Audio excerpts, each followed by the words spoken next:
right, here's the finished painting. We're going to start right out from the beginning of the video with this painting. You can actually zoom in and do a screen capture. However you want to use your own electronic devices and cameras, whatever you have to paint with it. I think you should paint from this finished painting. I think that's better.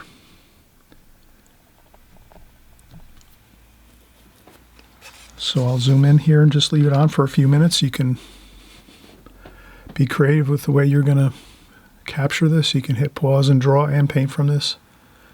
Or you can pause throughout the video during the pencil drawing and then eventually the painting.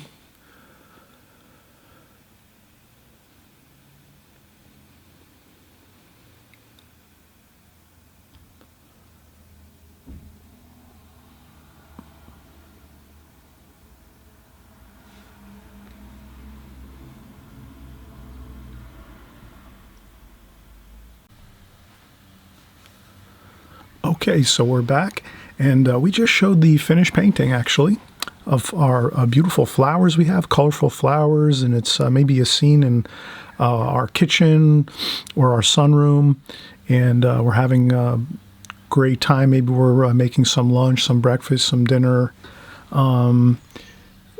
Kitchens and sunrooms, anything by windows are beautiful. You get natural light, so that's what we're kind of going to have, this idea of natural light with our flower arrangement. And you did see the finished painting, so you can pretty much, anyone that's been on my channel for a while, you know, I am not great with all the electronic gadgets and everything like that. A lot of times my YouTube videos are a little more primitive than probably many that you see out there, but in any case, we're still having fun, we're still enjoying ourselves, and we're here to learn to paint, not so much make a perfect video.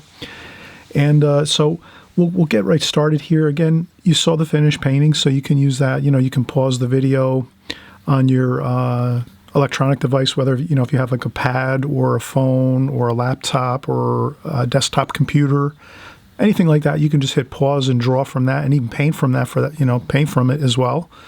And I find that that's the best way to really get a real good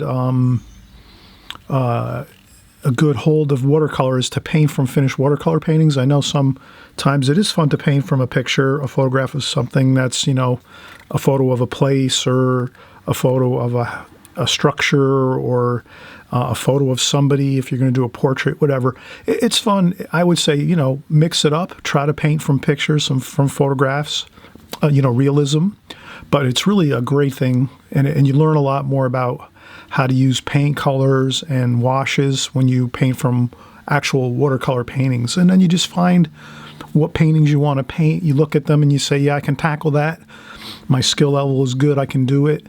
If you see something really tough and you might not be up for it, you take something easier and you do that. So the thing is, with watercolors, try to paint and draw and paint to your skill level. So don't try to go too crazy and do something too complex, because that ends up in frustration. I know myself, when I first started, I was trying to tackle all these really difficult watercolor paintings, and I just didn't have the talent or the time in. You know, I hadn't practiced enough yet to be able to work on very challenging and difficult watercolor paintings. So the thing is, if we can stick to smaller, maybe compositions and more easier compositions in the beginning, learn the fundamentals, then we can move on to more complex scenes, if that makes sense. So paint within your skill level. You know, if you're already advanced as a watercolor artist, then go for it. Try doing as many difficult paintings as you can, and different artists, you know, try different techniques and all that. But if you're just starting out, or, you know, maybe you don't have a lot of time to put into watercolor, but you still have been painting for a while, then you just go for it.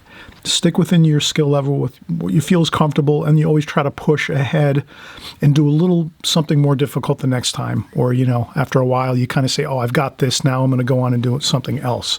So if that all makes sense, I hope it does. If you've been following me for some time now, many of you have, you kind of know that I'm always trying to encourage you all. You're the artists.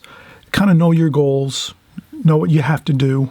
You have to learn your colors and the fundamentals and tonal values and composition and things like that. Learn as much as you can as you go, but always try to do a little more challenging things. So you keep pushing yourself onward to, learn and grow, because you learn and grow when you're doing things that are more difficult. If you kind of just stick with the same routine or the same type of painting all the time, then you're not really going to learn a lot more about watercolor. So let's get started here.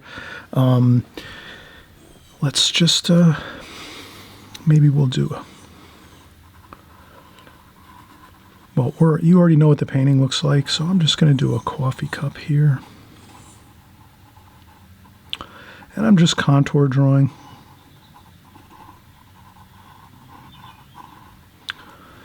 Yeah, coffee cup here and some shadow. And we got a bowl over here. A lemon in there maybe.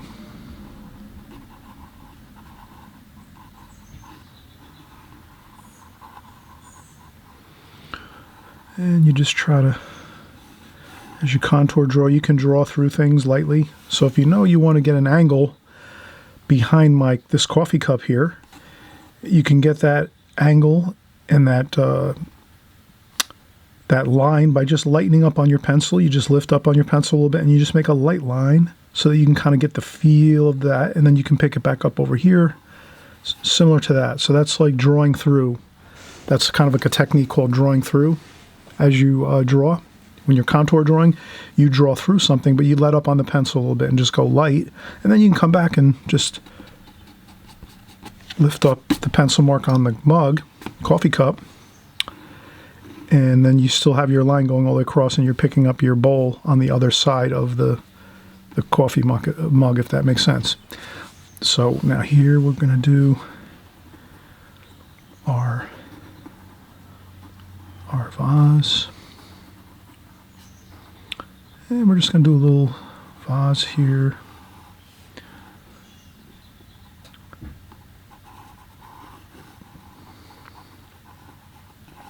A little shadowing under that there, and then maybe we'll do another. We'll do an apple, maybe over here. Now that's, if this is going to be an apple, and let's say I'm just drawing this contour drawing, just creating it out of my mind, well, then I would say this is a really small vase compared to this coffee mug. So already I can see, so you can draw like this. You can draw and make up your own subject matter. Let's just erase that a little bit, and we'll just make our flower vase a little bigger, like that. That's better. And then here, since we're going to draw an apple, the apple would be quite a bit bigger. It would probably be about the size of a small coffee cup there, coffee mug. So we're going to do that. We'll do an apple. A little shadow under there.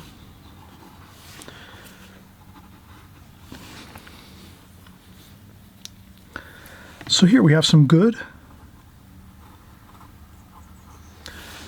a few things here, some nice subject matter, and we'll start with our flowers. At this point, you can take a break if you feel like you've drawn for a little while and you're starting to lose a little concentration. No big deal. Take a break. Come back in. Continue drawing. We'll keep moving along here. We're just doing the contour drawing. So you can see what I did though. As I was drawing, I kind of noticed I made my vase too small compared to my scale of my coffee mug, and maybe a bowl back here, and there's some other couple lemons and maybe an apple in here. So, and another apple over here maybe, or a tomato. So you can put different things in as you're creating something. You can just make up your own ideas as you go. You could use something as reference. So I might be using another picture as a reference picture, but then I can change it around and kind of customize it to the way I want it to look, so you can do that too. And we'll start out here. We'll do some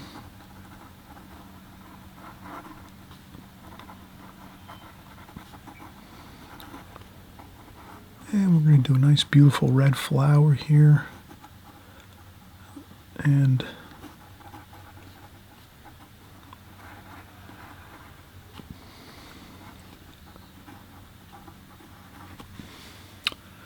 And another maybe flower here.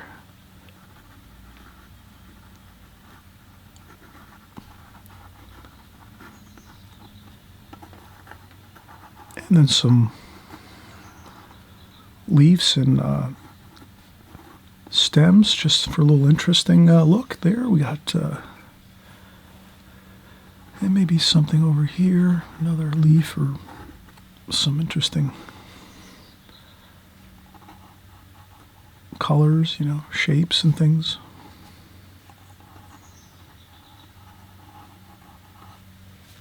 Okay, that's good. Now, like I said, we're going to pretend here we're maybe in a kitchen, a sunroom. You know, the thing is that we're near a window with backlighting, so the light's coming from behind us. Let's maybe make a little insignia up here. Backlighting we can put like this. So you can draw in your, you can sort of memorize your own symbols. So this would be backlighting for me, where I'm seeing almost like one of those spotlights. So I can kind of see that the spotlight is in front of me shining this way. So I'd consider that backlighting. So I can make that little insignia at the top of my painting, backlighting. And we'll make maybe an interesting, we'll make a windowsill here maybe. We'll draw through lightly, lift up on the pencil as we go across the vase, and then get a little darker. And we'll do another line here for the light. That will be the light. And then we'll make a few windows here, panes. We'll make some panes of glass here. Just going to sort of make indications of that. I don't want to get too fancy. Just indications of window panes, but I do want to keep them looking natural, like spaced evenly. So here we have the bottom of the windows are going to be thicker. The bottom sash of the window is going to be thicker at the bottom. And then the grills of the window are thinner. So I just want to make sure I get that idea. Thinner on the grills here of the window. And then down here, the sash is a little bit thicker.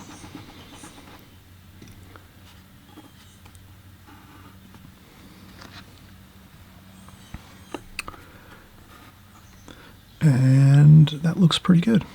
So we have the idea of some windows back here. We're not going to make that the focus of the painting. It's the flowers and the apple and a coffee cup and some other interesting things here. Maybe we'll make maybe a paintbrush here.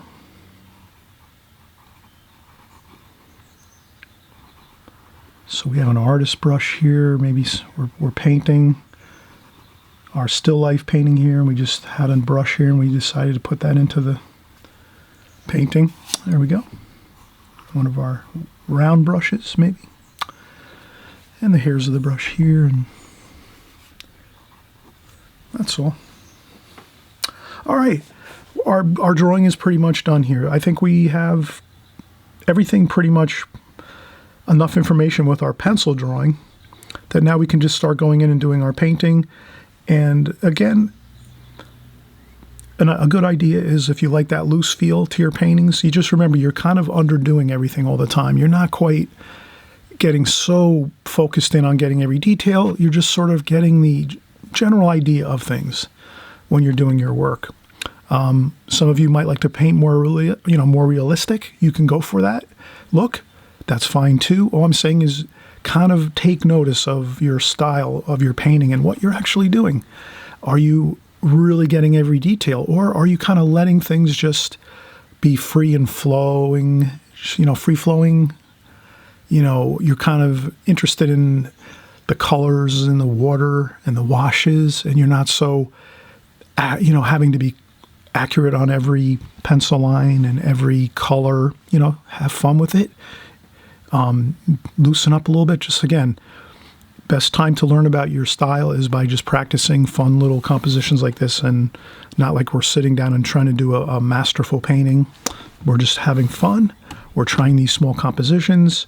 Join along with me here. And again, if you haven't subscribed, please subscribe. Come on by. We have videos every week. We create new videos, new ideas. We have all kinds of interesting subject matter, seascapes, boats, landscapes. We do flower video. You know, we're doing flowers now. We do flowers all the time. We do, sometimes we'll do figures, streetscapes. We do different techniques, different styles. So come on by, hit that subscribe button.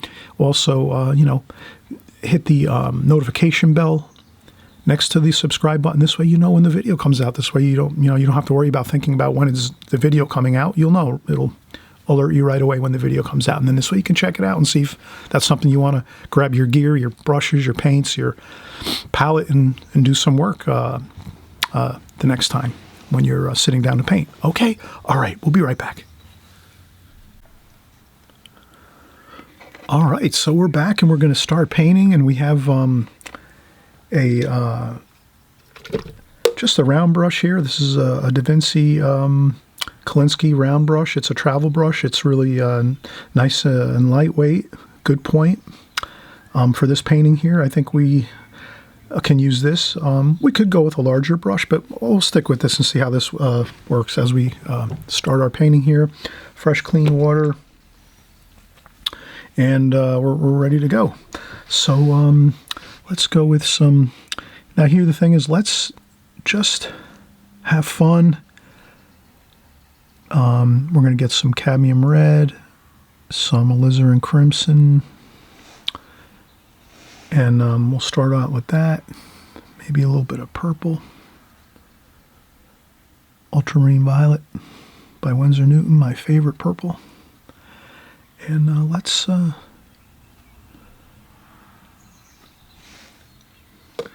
recall that we're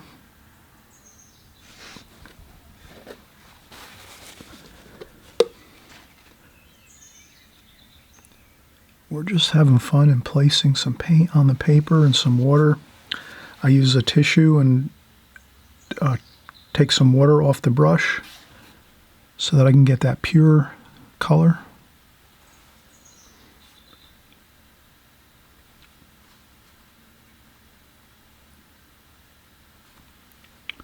And I'm going in and just getting pure cadmium red right out of the tube.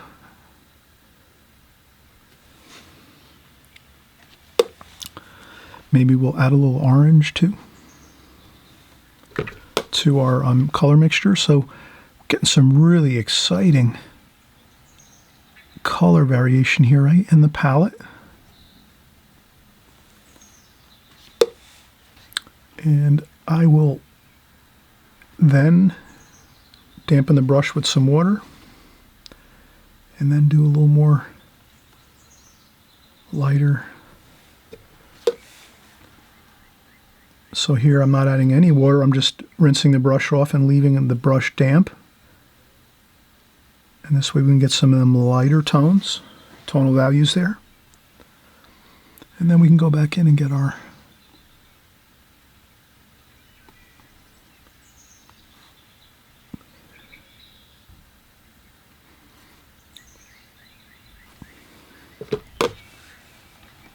so we're just mixing around. Sometimes we're using straight paint with a dry brush, drying off the water. Other times we're going in, rinsing our brush off and just using a damp brush to add water to our mixture, keeping it lighter. So we're just always trying to control the water in the paint, the amount of moisture in the brush.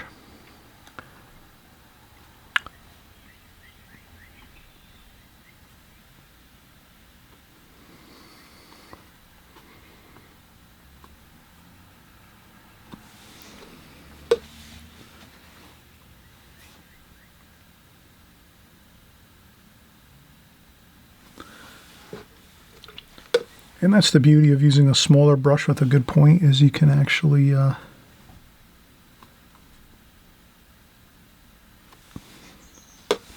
can take your time going through through the painting, and you have a little more flexibility with how, if you have a really large brush as you're going through here, you might kind of lose some of those finer details. I'm going to leave some white of paper in here too.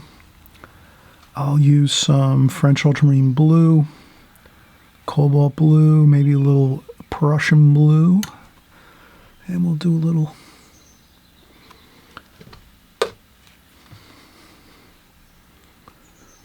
cobalt blue maybe.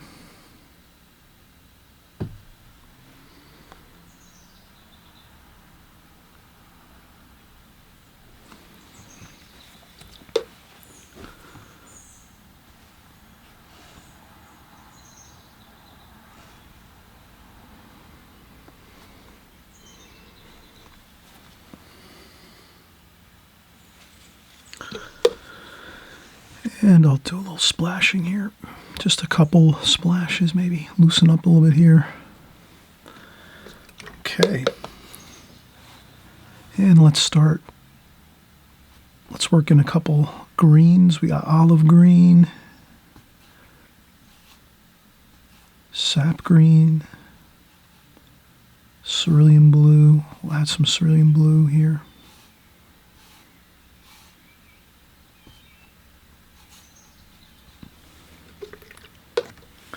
Maybe a little bit of cadmium lemon yellow. Okay, a nice variety of greens and some lemon yellow. And that little bit of blue, cerulean blue, mixed with green. And then now we're just going to have some fun and make some leaf shapes.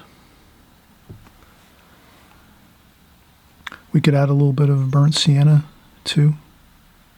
Burnt umber, burnt sienna up here, just to add that little variation in color. Again, looks good. Variation is nice. It works. It works. And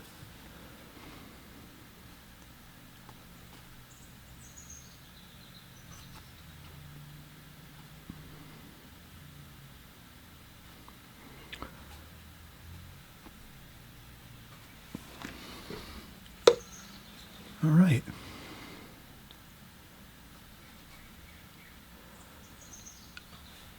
Now we can stick with our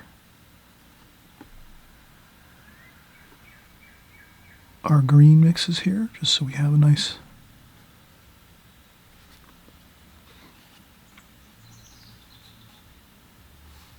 little bit of blue. Then we change it up.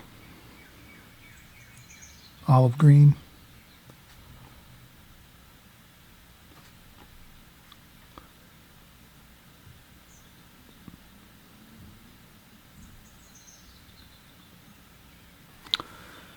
There we go. And then you can, if you see something that you might have went heavy with a line or something, you can lift up if you can. Sometimes you'll paint something and then you realize you went too heavy with a line, let's say for these here. I should have maybe used my needlepoint brush, but I just was getting over zealous here and trying to get some more paint on here, but that still is okay. We can just adjust things and say, okay, this is a larger leaf. That.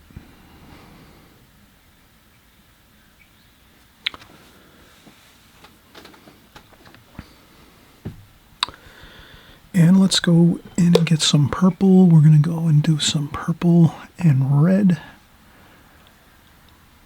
and blue. Let's do some light looking purple flowers here. So we will splash a little.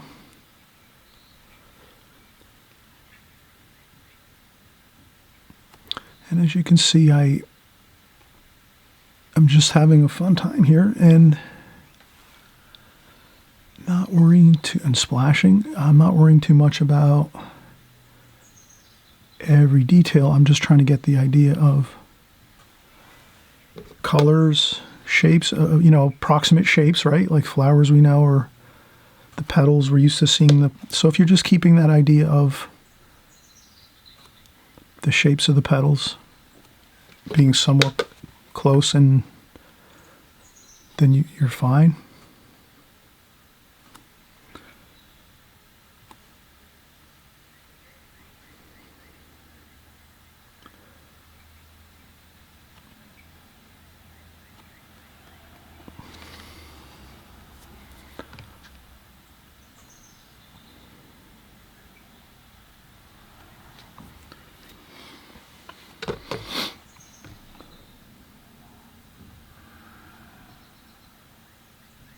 Okay, there we go.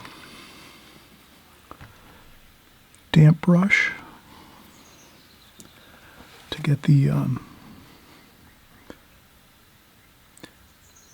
lighter tonal values. You just lighten up with a damp brush. Pick up some color, lighter. See how we're using lighter tonal values now. We're using more water, less straight paint. We're using more water in our paint mixture. And then we can always go in and add some more. We can grab some straight ultramarine violet and then add some in to make it look more interesting. Straight out of the tube color, like that. Maybe a little bit of red in there too.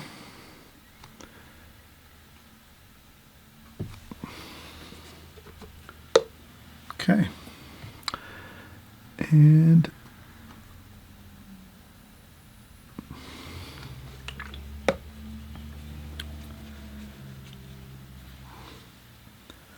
we're going to come back here in a little while. Let's go with just a little bit of a larger brush. I'm going to use a number 8 Raphael brush, round brush, Kolinsky Sable round brush. I'm going to get, now here's a good point where I'm going to just change out my water. Okay, I have to replenish my water supply, so this is a good time for a break. We've got some good, beautiful color on here.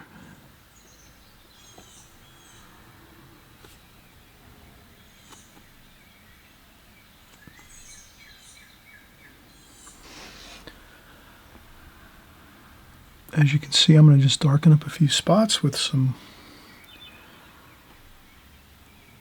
purple.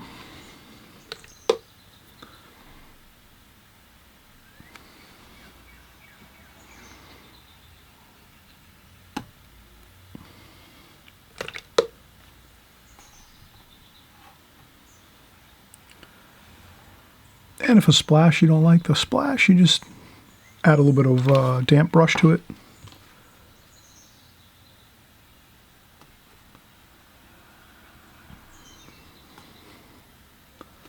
We're going to paint this background into with the window.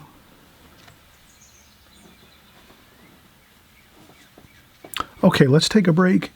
Perfect time for a break. I'm going to get some fresh water from my water bucket, and we'll come back and we'll continue on. And again, if you haven't subscribed, please hit that subscribe button. Interesting videos every week here at our YouTube channel.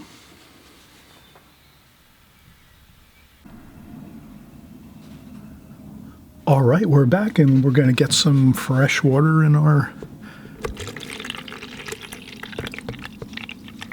water bucket here. Okay, so now with this part of the painting, we're going to want to have fresh, clean water, because we're going to do some really light washes of paint, water and paint. So it's always good if you're working on sections of your painting that have very rich, thick juicy paint in there, like we did through here, if your water gets a little muddy, that's not a big deal because, you're not going to see it when you're mixing high intensity colors like this through here.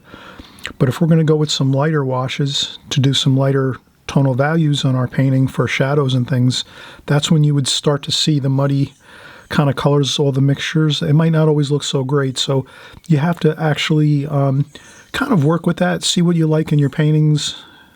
Maybe a couple times you do some compositions like this and you leave the water the way it is and you don't change out your water.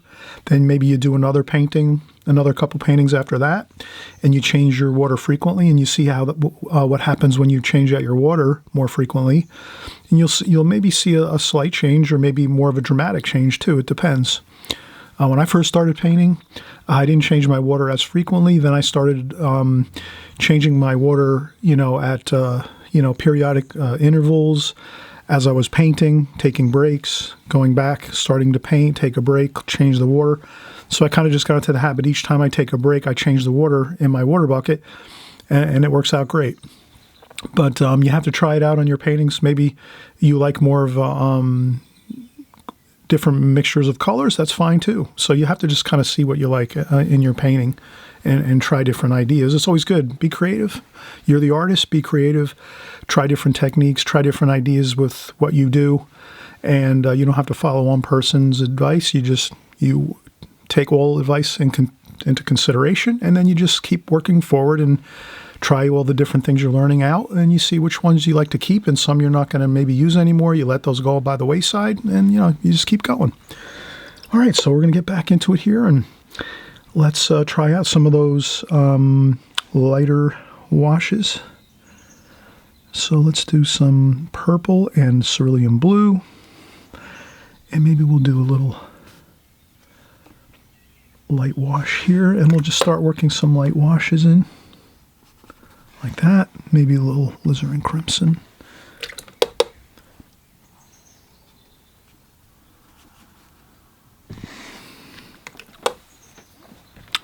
Maybe some raw sienna here.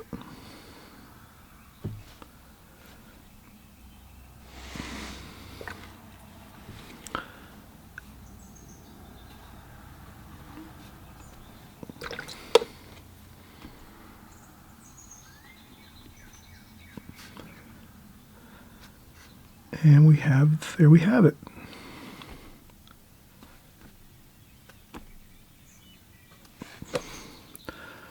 I'll add a little darker cerulean blue here, just so that we kind of have a little darker tonal value there.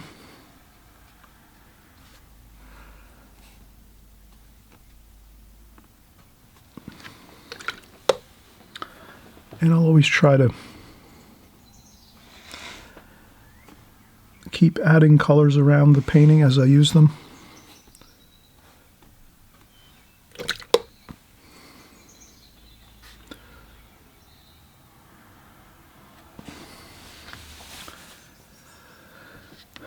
Okay, I'm thinking bright light here, burnt umber, maybe some wood tone here. So we're going to do some wood tone for the windows.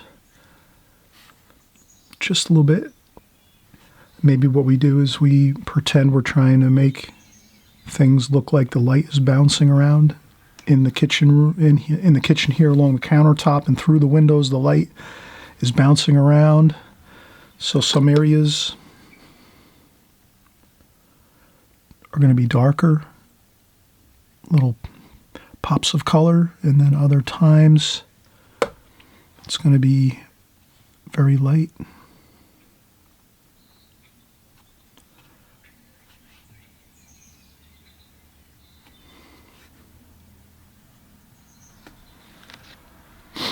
And we use a little bit of the Prussian blue here.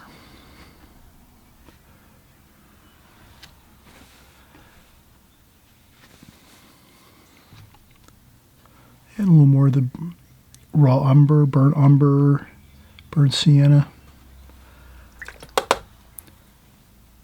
And we just work around the colors. So you can see I'm just working the colors around, picking up different colors as I go. we know we're going to use this raw umber, burnt umber, raw sienna, the browns, the tonal, earth colors. We know we're going to use those for the window.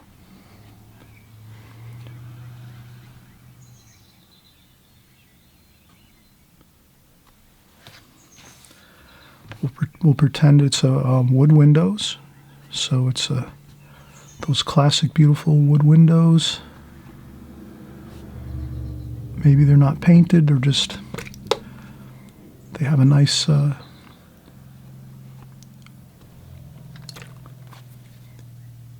shellac finish on them.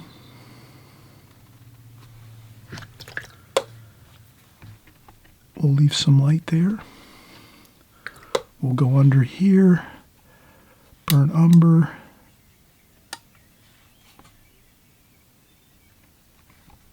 So that's burnt umber and Prussian blue. We get a little purple as well. Always using the repeating colors of what we've been using so far. And then we just add straight water onto this here to just bring this wash down.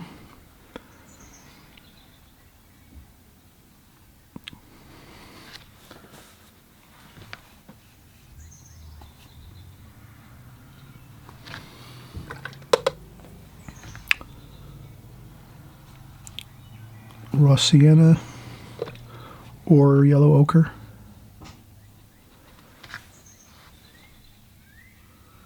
Mix it around.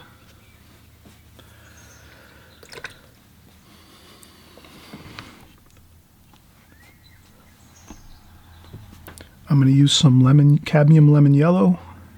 So as I'm doing that, right away I say to myself, all right, I'm going to use some cadmium lemon yellow. For the lemon over here, I'm going to make a lemon here, so let me put some of that quick around, fast around the painting.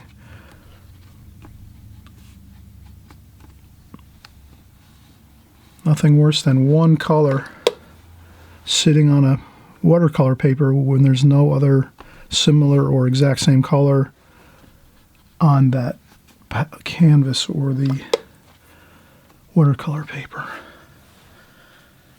It could look good too. I don't know. I haven't experimented tremendously with that, but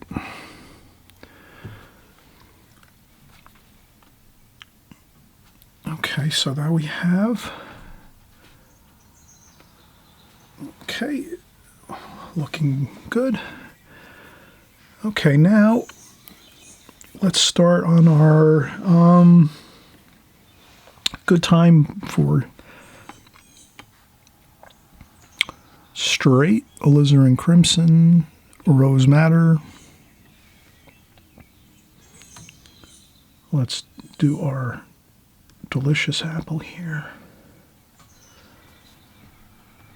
And again, the light's coming from the background, so you could, if you, let's say the light's coming from behind, you can take, if you've painted over something, you can just like that, lift up a little paint with some tissue or paper towel, and that will remedy that.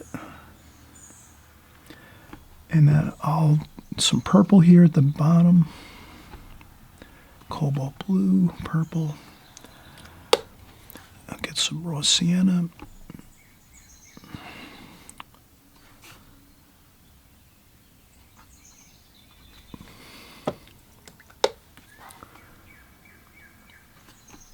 Okay, that's a little bit of shadowing.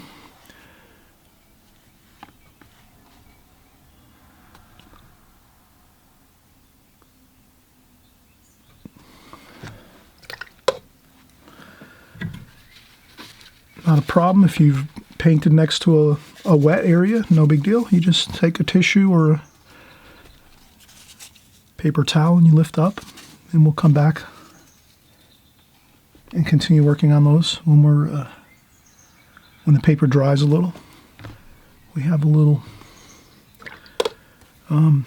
shadowing issue here. I think I might have added the shadow a little more to the side versus, but that's okay, we'll work with it. And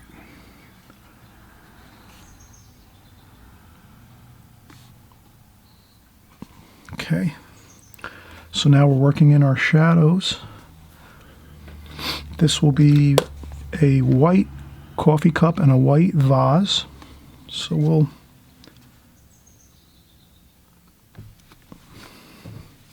I'm keeping an eye over here on this, and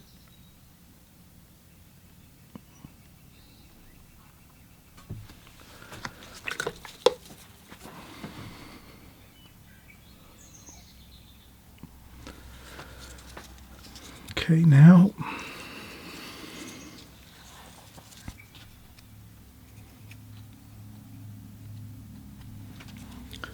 you could do some reflected light by lifting up a little bit of paint. And we're going to continue here. Let's do purple.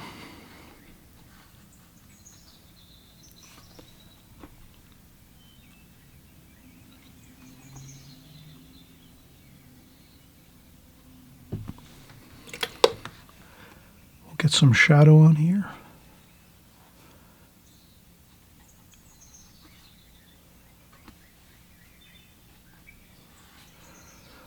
We pick up a little bit of red from the apple on there.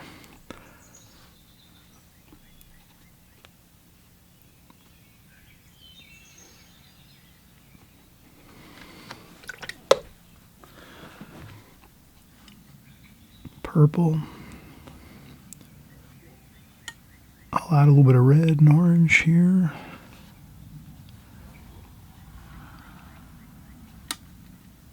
Blue.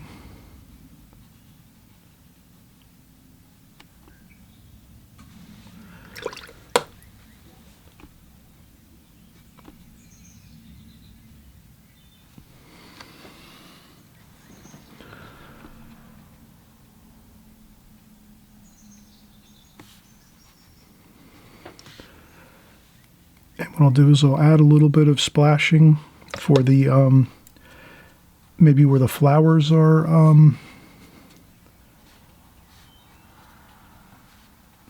the shadows for the flowers here. That's going to be more purple than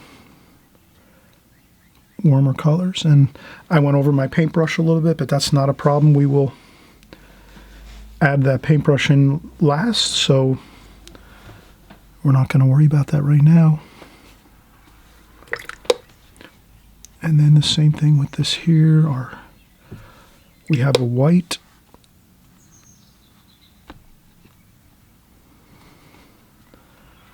So we will do some blue and purple. It's nice to do a little bit of blue mixed in with the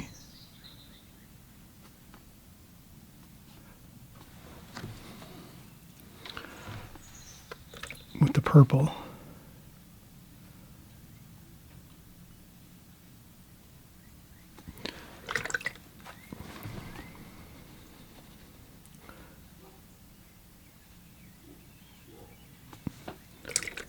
And I just keep rinsing my brush. I dry it off a little bit if I need to lighten up on the shadows. French ultramarine blue, purple, a little bit of the red maybe. And I think that looks good. Sometimes just those little few bits of dark here and there. It doesn't have to be everywhere.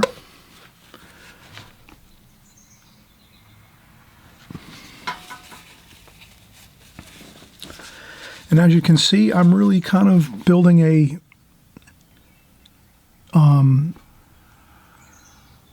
pattern of like really high intensity colors, lighter washes, high intensity color here, lighter colors here, light here, obviously the window, the light's coming through the window. And if you keep using that idea of here and there some high intensity colors, and then here and there some lighter washes with, you know, more water, less paint. You kind of have this kind of technique, really. And then sometimes you'll notice as you're working that your really high intensity colors will start to disappear because they're actually just like melting into the water on the paper. So you have to keep going back once in a while if you see you need to. You go back and you try to add in some of the high intensity straight paint out of the tube in those locations that you're trying to get that effect. As you're painting, and it looks pretty good so far. Let's get that high intensity yellow, lemon. We got a lemon over here. Let's do that. So there we go. There's our lemon over here. Okay, our lemon. Maybe we have a green apple. That would be here. Lemon yellow and green.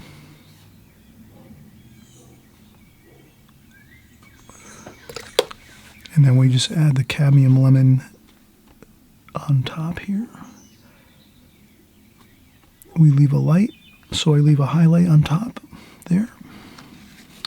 So we have a lemon on the left here.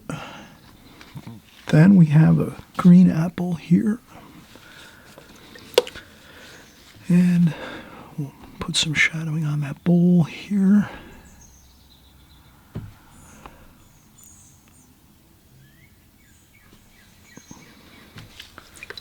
There we go. So we put a little bit of shadowing on that bowl, a little bit of raw sienna in here.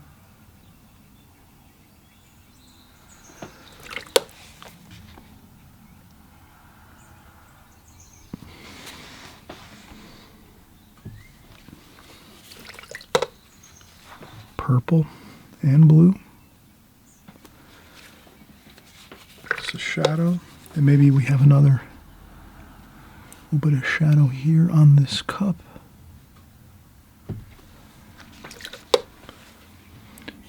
And that's raw sienna and cerulean blue. Maybe we do that there.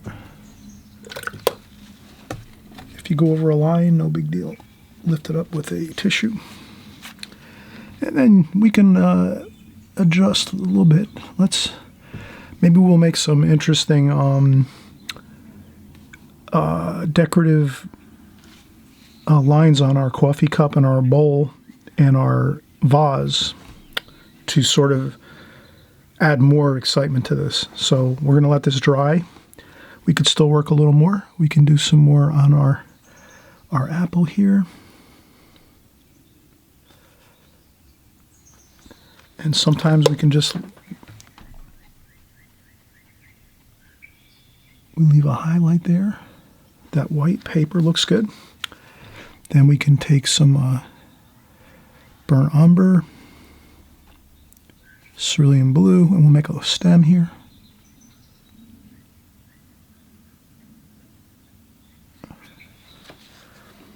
Looks good.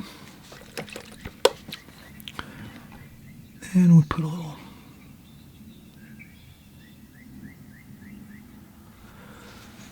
like that. Again, we're saying let's add some high intensity colors here and there. And if they disappear a little bit, we just add them back in as we go. And I think that's good. Maybe something here.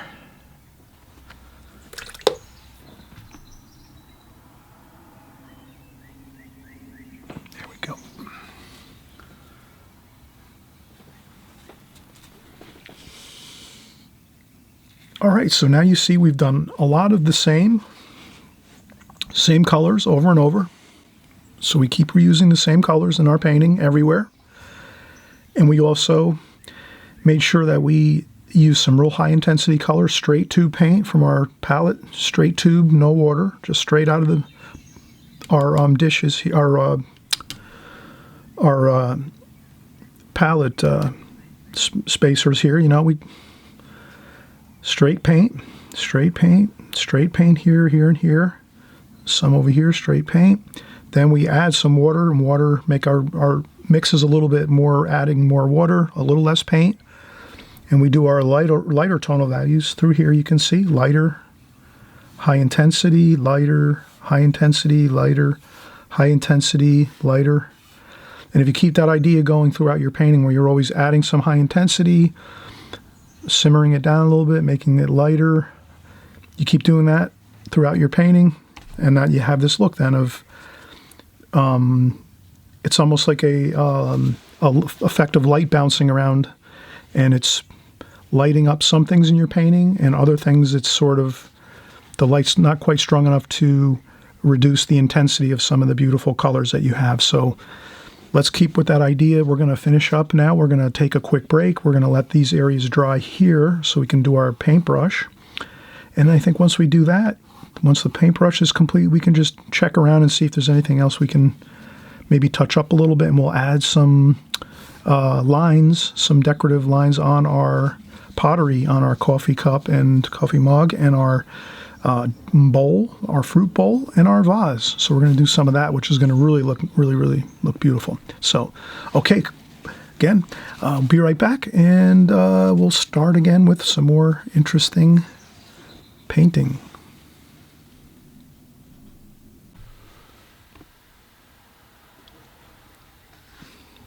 All right, so we're back now, and we're actually getting back into our painting here. We're looking to finalize our details of our painting.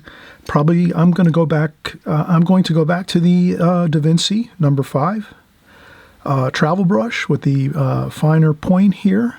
I also have a needlepoint brush, number 8 needlepoint brush. I'll use that as well to get some more details on our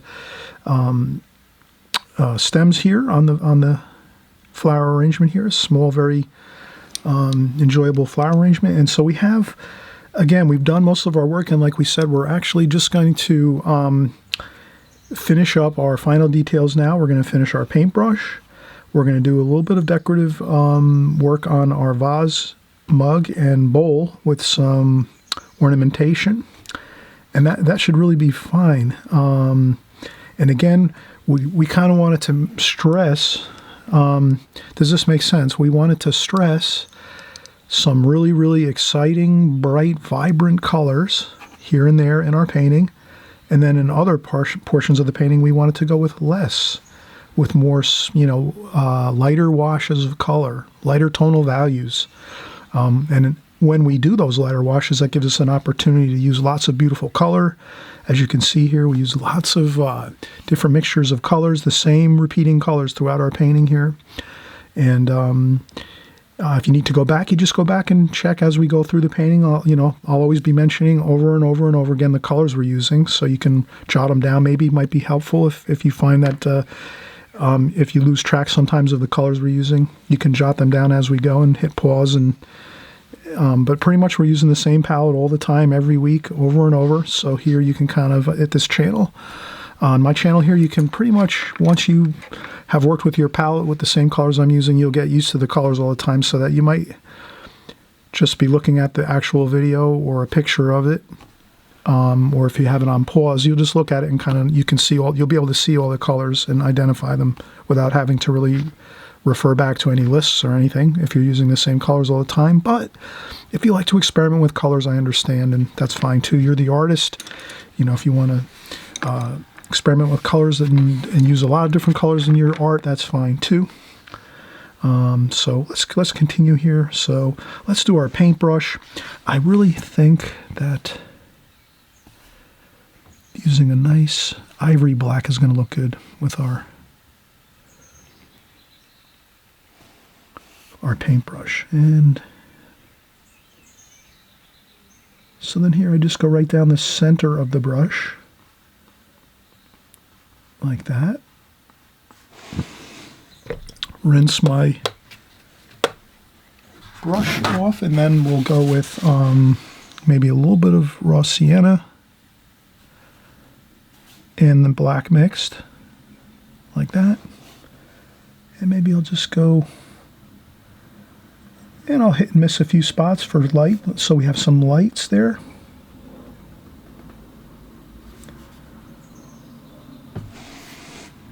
And then underneath, some French ultramarine blue.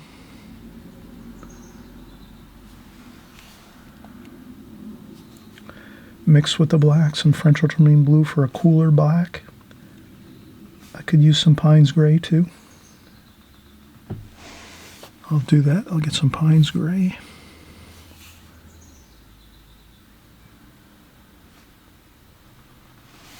Okay, now once this all completely dries, the handle of the brush, then we'll add a light wash of cobalt blue for a shadow with some purple mixed in there, ultramarine violet. But for right now, we're going to just work on the top portions of the brush, and then here we're going to do the ferrule, which is the metal part of the brush, and we'll do that there.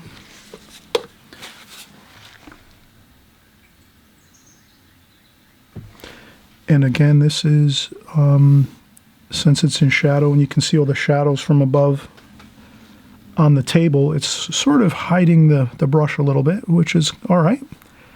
So we'll just make some brown raw umber. We'll make our brush.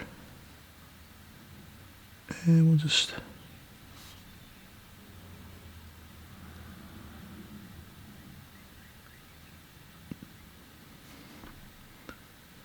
just like that.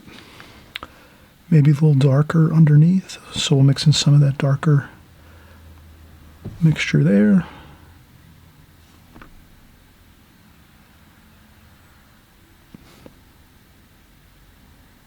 Like that. And that's fine. It doesn't have to be exact. And again, we'll do a shadow once this dries 100%. So let's move away from this right now, because if we try putting a shadow in there right now, I think it's going to, well, let's try it, see how it is. It looks pretty dry, actually. Let's try it out. A little bit of cobalt blue, a little bit of purple, lighter wash, not extremely, like we wouldn't use straight paint here. We need to water it down. We need to add some water to this. And we'll do this.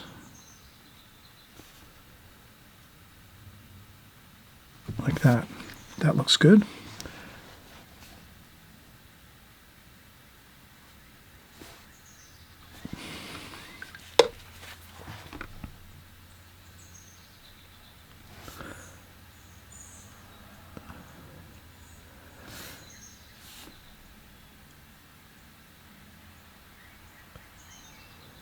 And we'll go right along there.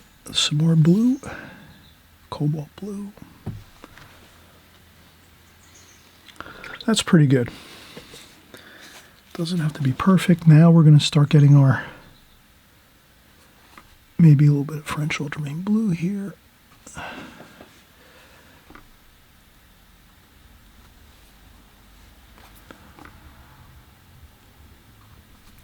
I will try to accentuate this handle of the brush like that, subtly, so that we can see it better than we did before. A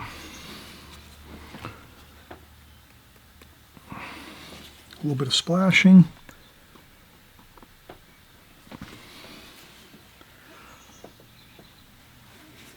Okay, and I will do the same up here. If you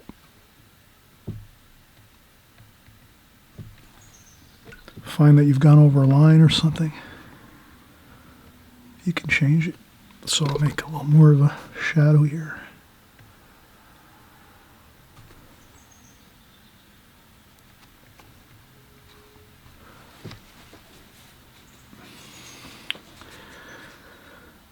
Okay, and let's see here. Let's raw umber,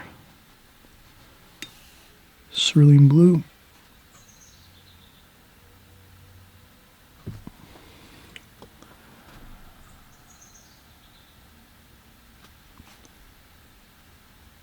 And we just change that tonal value a little bit there and there.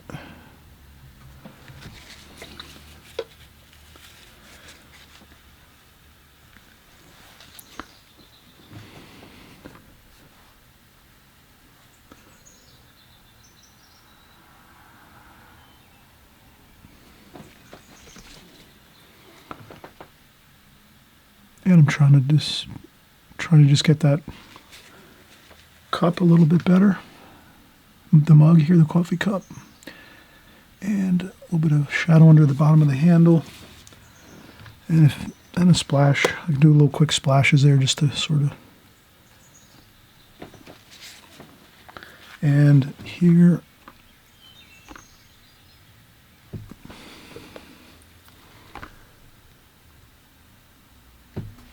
just a little bit of more detail where the shadow is.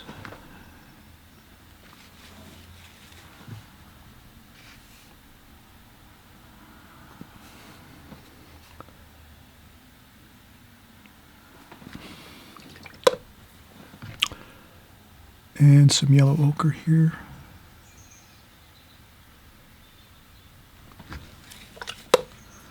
For that lemon.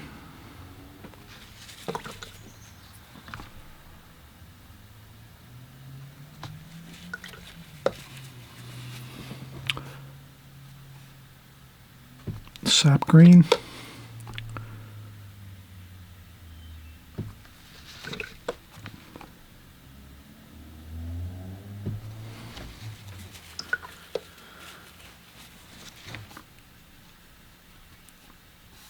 Cerulean blue.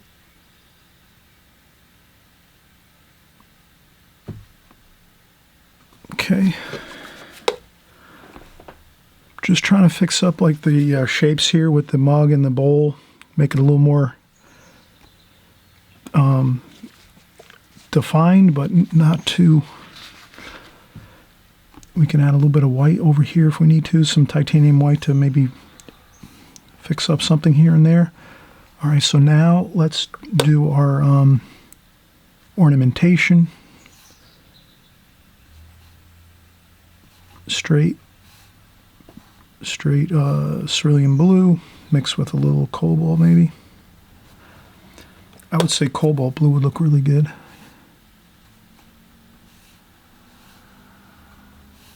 Straight cobalt blue right out of the tube. And then let's just have some fun. We'll just make a little line here with maybe some fun ornamentation there. Doesn't have to be really just like that. A couple little spots of color, and right away we have some ornamentation on it. Doesn't have to be perfect or anything like that. And then we can even do another couple spots there.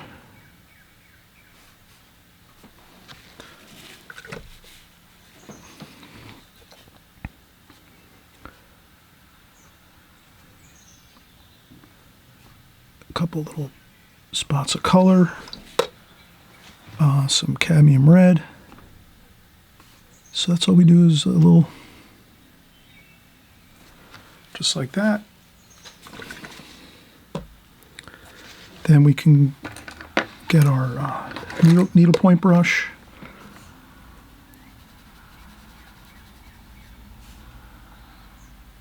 And just do a couple quick little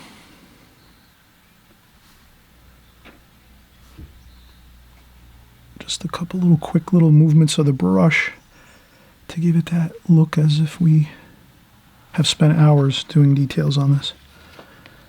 And this looks pretty good there.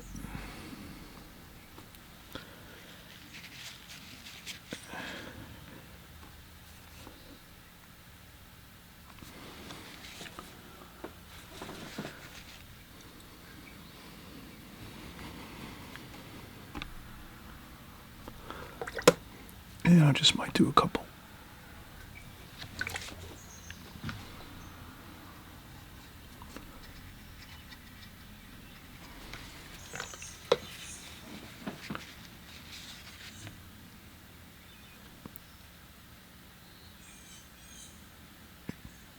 Raw umber and blue,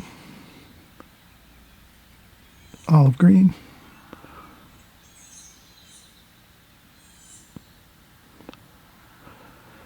And this just adds a little extra interesting touch of detail. The needlepoint brush, it just really, it makes everything seem to like fit better in the painting, let's say, because now we're adding this extra bit of detail.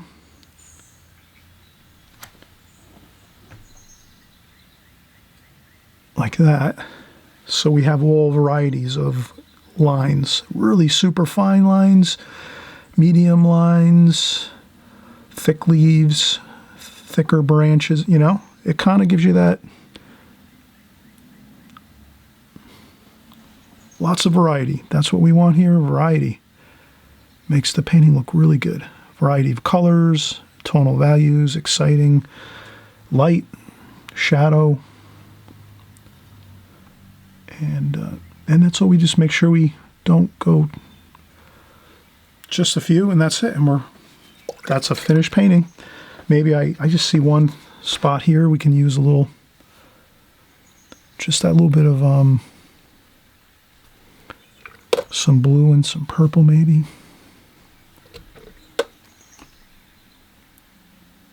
Just to give it some light and shadow over here.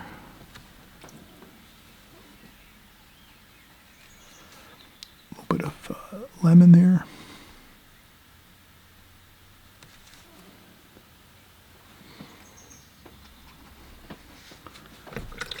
Okay, that looks good. Now maybe we'll trim off the tape.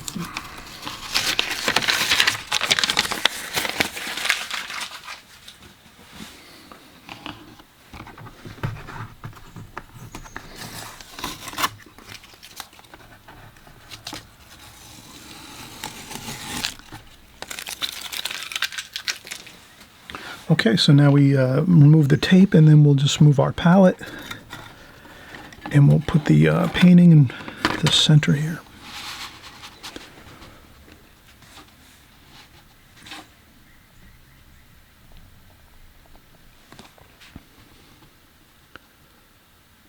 All right, perfect. This is a great, fun painting to do. Have fun with it. You can do it a number of times. You just remember you're having your exciting, pure color right out of the palette, right out of the tube, here and there.